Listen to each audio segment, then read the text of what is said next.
Vă salut, dragi prieteni, și bine ne-am regăsit la un nou videoclip. Astăzi vreau să vă iau cu mine într-o călătorie. Ce spuneți? Vreți să mergeți? Sunt 100% sigur că vreți să mergeți, pentru că astăzi vom face o călătorie în interiorul pomului, în coronamentul pomului, într-o altă fază a vieții lui.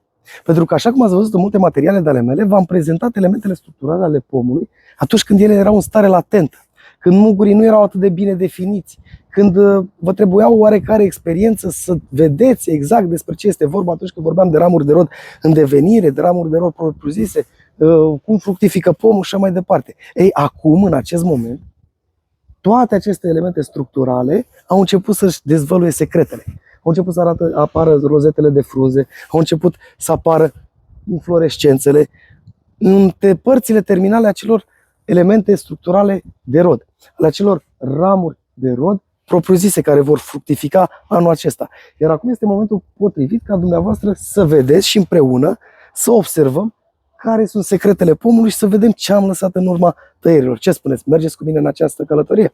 Ei bine, cei care vreți să faceți asta, vă invit să vedem despre ce este vorba. Și haideți să începem. Cu acesta micul de aici, îl vedeți? Este un pinte. Este o ramură de rod în devenire, adică nu va fructifica anul acesta. În schimb, ea va dezvolta o rozetă de frunze, în vârful căreia va crește o țăpușă.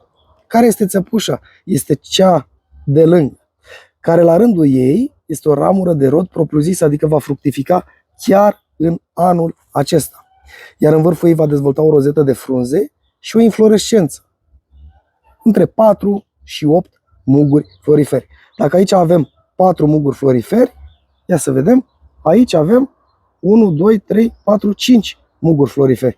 Aici avem 4 muguri floriferi, aici avem 5 muguri floriferi. Da? Dar care este următorul pas? Ei bine, luăm acest exemplu. Aici am avut o țăpușă care a fructificat undeva în această zonă. Da? Anul următor, după fructificare, dacă această țăpușă a fructificat în condiții optime, va dezvolta o parte îngroșată, exact cum vedeți dumneavoastră aici. Și din ea va rezulta alte formațiuni de rod. Iar aceasta se numește o bursă. Atunci când ea este bine hrănită, exact cum observați aici, ea va dezvolta alte elemente structurale de rod. În acest caz, ea a dezvoltat două nuieluși, una pe o parte și una pe o parte, care la rândul lor au dezvoltat alte țăpușe, formațiuni de rod, dar mi-a dezvoltat și o zmicea, care va fructifica anul viitor.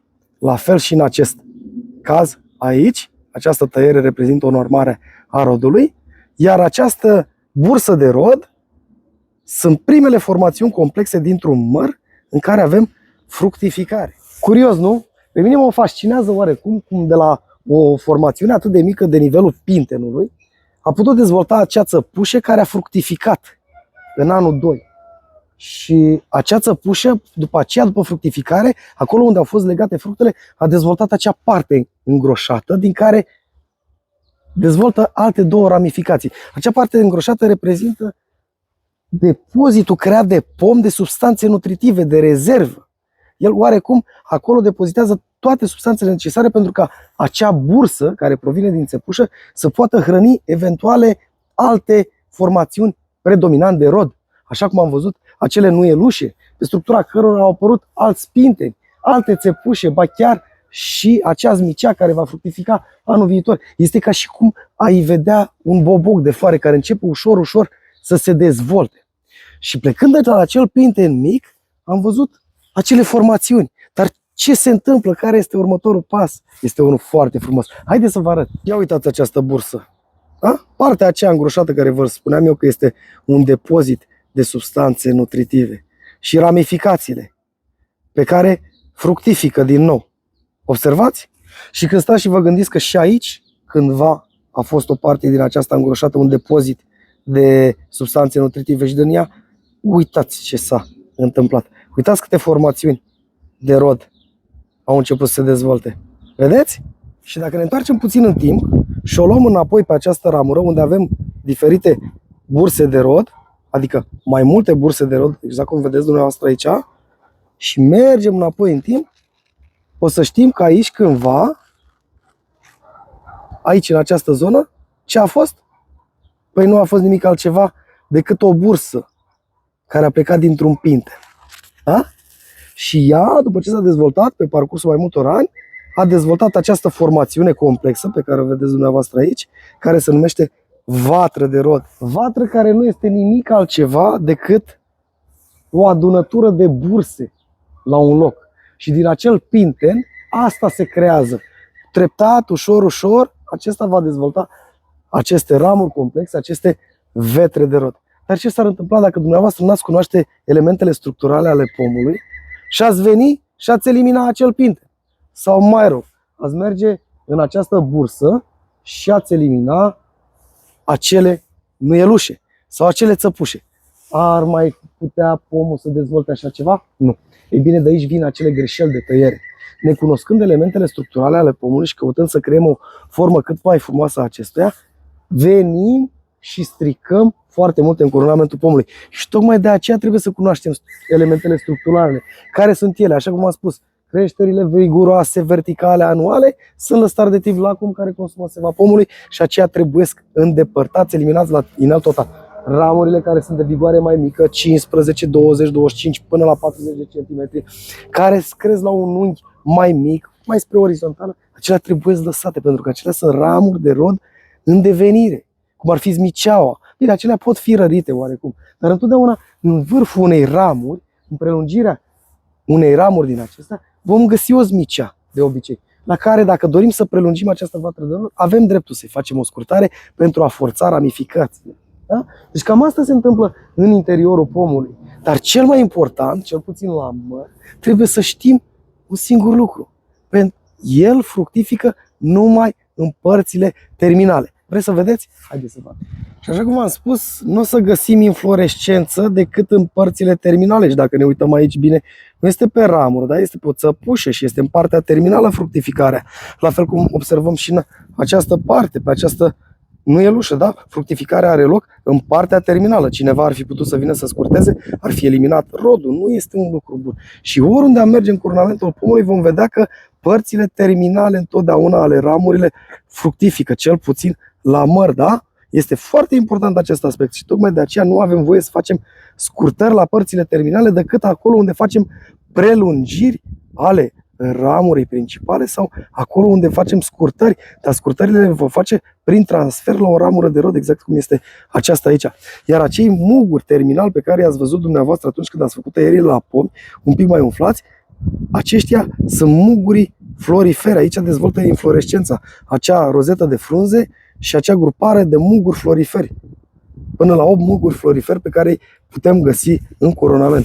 Și așa, dacă ne ducem pe tot cuprinsul pomului, în funcție de specie, în funcție de soi, vom vedea și vom observa același lucru. Uitați ce vatră frumoasă de rod avem și în această zonă. Și pe tot cuprinsul pomului. Uitați! Ia uitați ce frumos se duce. Uitați câte aglomerări, câte elemente structurale de rod poate dezvolta. Priviți! Da? Deci, peste tot pe unde vedeți dumneavoastră, în urma tăierilor, au rămas aceste burse de rod, respectiv vetre de rod. Uitați ce frumoși sunt. Da? Și dacă ar fi să caracterizăm puțin pomul, așa cum v-am spus mai devreme, observați dumneavoastră că toate aceste formațiuni de rod sunt oarecum înclinate la orizontal sau la unghiuri mai mici, niciodată vertical. Observați dumneavoastră în coronamentul pomului ceva vertical care fructifică? Nu. Întotdeauna fructificarea are loc pe aceste ramuri cu o înclinație oarecum orizontală, la un unghi de inserție față de ramura mamă mai mic. Așa că, dragilor, ați văzut care este parcursul pomului în a dezvolta elemente structurale de rod, respectiv fructele propriu-zise, și cât de mare este distanța de la acel pinten până la aceste vetre de rod, care vor avea o încărcătură foarte mare și după care vom mânca fructele propriu-zise. Ar mai fi de discutat, în funcție de încărcătura de rod, cât de mult poate susține acea vatră de rod. Și acolo intervin tăierile de normare a rodului. Dar, în general, atunci când ne atingem de aceste formațiuni, de aceste vetre de rod, trebuie să ținem cont foarte mult de încărcătura rodului și trebuie să acționăm asupra lor doar atunci când este nevoie. În special, putem să mai facem ceva care ne poate salva și anume să normăm rodul în verde. Adică din aceste formațiuni de rod, din aceste muguri floriferi pe care îi avem aici, în momentul în care ele încep să dezvolte fructe, să venim, sunt niște foarfeci speciale și să eliminăm o parte din ele. De exemplu, noi pe fiecare mugure din acesta de rod avem formațiuni de câte 4 până la 8. Și de exemplu am aici 1, 2, 3, 4. Deci 5, 6. 6 pe undeva pe 25 de centimetri avem cel puțin 30 de flori, din care vom avea cel puțin undeva la 16 fructe.